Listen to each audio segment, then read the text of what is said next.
another episode of 1923 Main Street. Home of everything to do with Disney travel in style. We are your hosts. I am Mike Bellabraddock. And I'm Amelia Bellabraddock. And today, 5 classic outfits to dress for a Disney park stay. Yes, whether it's your first Disney World vacation coming up or your 50th vacation coming up, how do you dress for Disney parks every day? And do you plan ahead or do you just sort of wing it? Today we're going to talk about this interesting topic, and what we've done is, over the years, we have been paying a lot of attention to what our fellow Disney Parks guests are wearing. We're talking about inside the parks in this episode, and then also analyzed crowd photos we've taken over the years, and we have come up with 5 popular outfits that I'd say 80 to 90% of park guests at any given time are wearing one of these 5 outfit combinations.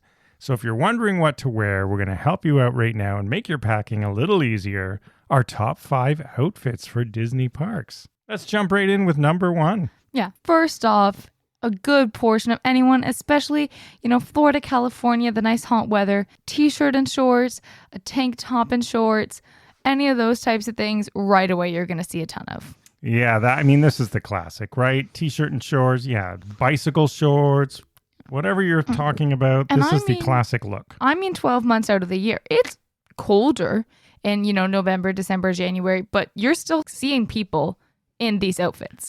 You're seeing me definitely in these outfits. In fact, there are times at Christmas when we go, and then in March break when we go. In March break in particular, what tends to happen, or spring break, ours is in March, but let's say spring break, is the mornings, right? Right early. If you're rope dropping around 8 o'clock, if you're catching a bus or something, it's cold. But I put up with a little short-term chill in my shorts and t-shirt for long-term game, because as soon as the sun clears, 9 or 10 a.m. it's warm. Yeah.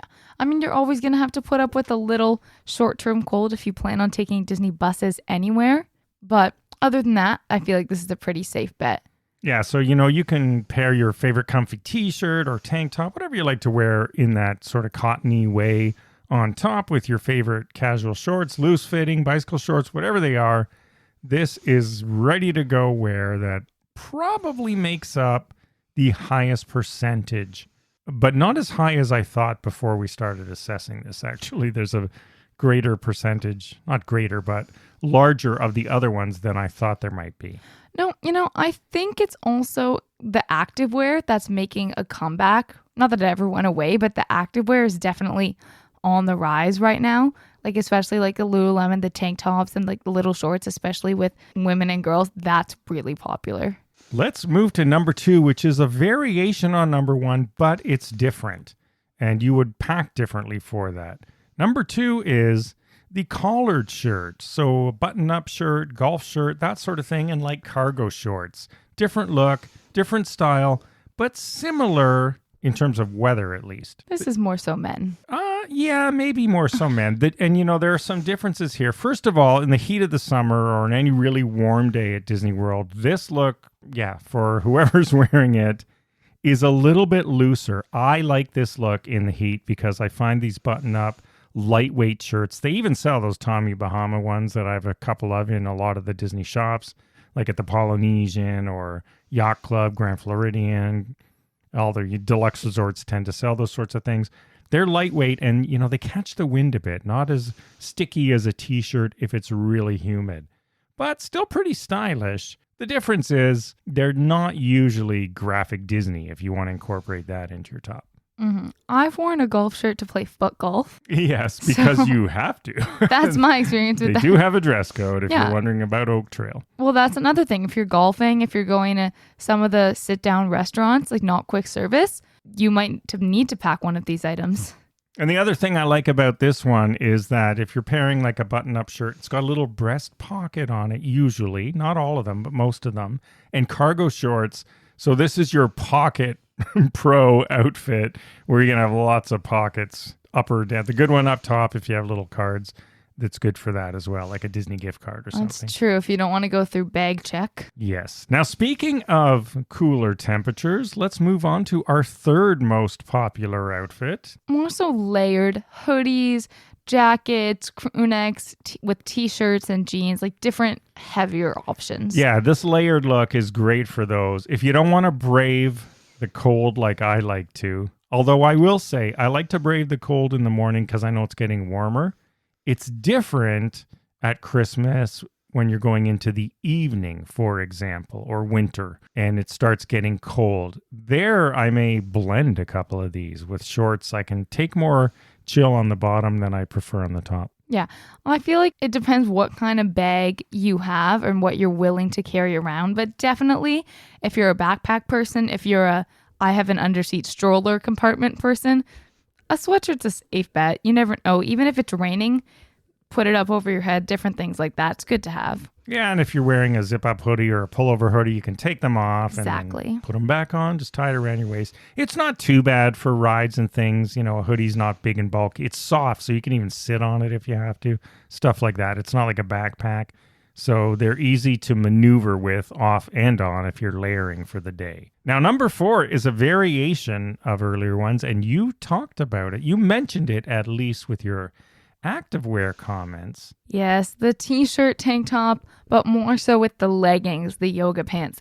These are everywhere. Yeah, these are, this list is not in order, but if it were, this would be the one that has a little arrow for rising in popularity, I'd say. If you're going, especially this time of year, November, December, January, February, and you don't own a pair of leggings, I would recommend purchasing one or two pairs at the mall for your Disney vacation. They're very comfortable. Going through a long park day, you do not want discomfort. You do not want the jeans to be digging in at the waist or anything like that. Just go for comfort. Yeah, I was going to say this one gives you both style and comfort because with this one, you can still Disneyfy the top with some sort of cool graphic tee of your liking, but the bottom is still go all day and not, even jeans sometimes can get heavy or weigh on you if, as the day goes on, or even chafe. Lord knows the Disney chafe on your thighs affects some people. Mm-hmm. Well, this solves that as well. Yeah. Leggings, yoga pants, even lightweight joggers, a good option. And if an earlier one you said was more guys, I would say the final one is more women. Yes. But still a popular, especially in certain parks almost. Sometimes they're Disney, sometimes they're not. What are we talking about? Dresses. These are, I would say there's a wide range in the different types of dresses. There's everything from, the Disney branded ones at the dress shop, a lot of the little, the Lily Pulitzer collection pieces, to just classic Disney branded dresses that you can buy anywhere. They sell in their shops. Or even same thing with the athletic wear. There's lots of athletic wear dresses. They're just a lot more breathable than even shorts and t-shirts. So that's why they're a great option in the hotter months and in the summer, but are definitely visible year round. Yeah, I was going to say, I've heard you in the past say, similar to what I said, talking about the button-up shirts that you've said for dresses, that they let more air flow and they sort of blow off you so they're not sticking on you in August at Walt Disney World when it's hot, humid, and can even get wet. Yeah. I feel like certain dresses are a great happy medium between I'm still comfortable, I'm not too hot in the park, but I can go sit down at my table service reservation and I don't look out of place. Now, which is your favorite of these 5? Ooh. What do you wear most commonly? Because I see, you bring a lot of outfits. I do mini skirts a lot. Yeah, well, that's a variation on the dress, I guess. The only thing I would say with the dresses is that if you don't have shorts underneath, that's going to get annoying. Yeah, that is a good, or the tip is you should wear shorts, especially bicycle shorts. Now that you say that, that is common to see. And, for a whole bunch of reasons, it's a good thing to do. As a dancer, I always bring a pair or 2 or 3 of bicycle shorts with me on any Disney vacation. For me, I like the collared shirts and sort of cargo shorts look, or lightweight shorts, or, I always like the quick dry shorts, the number 2 on the list. For parks. Now with t-shirts, I'll wear those more outside of the parks because, I don't know, I'm not pounding it as much so you don't get as hot and sweaty. If I'm in the park, I like the looser fitting, more lightweight sort of button-up dad shirt almost, you could call it. I mean, it depends what I'm doing. I almost feel like it's a good idea to have one of each of these outfits or one of most of them. Yeah. Switch it up a little bit. Be prepared. That's a good choice for your next packing. Try them on different days and see which is your top pick. I also feel like it helps that a lot of these are impulse items you can buy in the parks. Of course they You are. could purchase this entire wardrobe And on that's site at a Disney resort. That's a good segue to what I wanted to close out this episode with, which is let's not forget about Disney style in all of this. So almost all of these things can be Disneyfied if you want. I mean, Lululemon just announced their Disney collection. So you talk about all that activewear. There you go. So you can gosh, that's going to start getting pumped out. Yeah. So we're going to pay attention to that over our next couple of visits and see how much of that we notice from our fellow creators over at Lululemon. And then for the kids, there's one other thing to consider. Princess dresses, character outfits. They're classics in Disney parks as well. I'm definitely a dress person throughout the years. I didn't give them a category because they tend to be for kids unless it's Halloween time. But they're not necessarily built for comfort. So I would say when I think back to when you were in your stroller era, I like princess dresses for comfort, just paying attention to how you were reacting when at least a portion of the child's day is in a stroller or something where they're not walking. Because some of those, that taffeta, it gets itchy, right? It can annoy you. Yeah, they're great when, you're going to Bippity Boppity Boutique, you're going to a princess dining, you're walking around a little bit to take photos.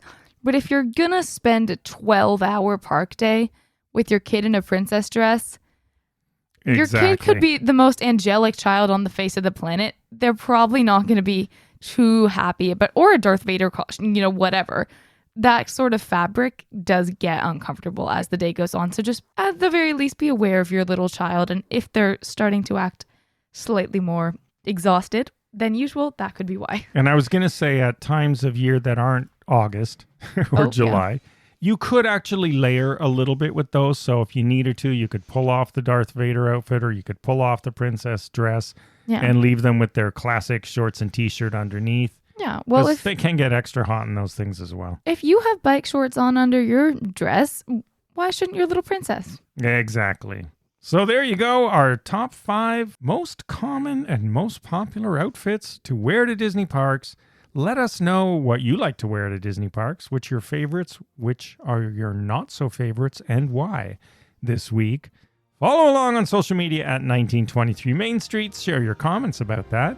Visit us at 1923mainstreet.com. We'll see you again next week and have a magical day. Bye-bye.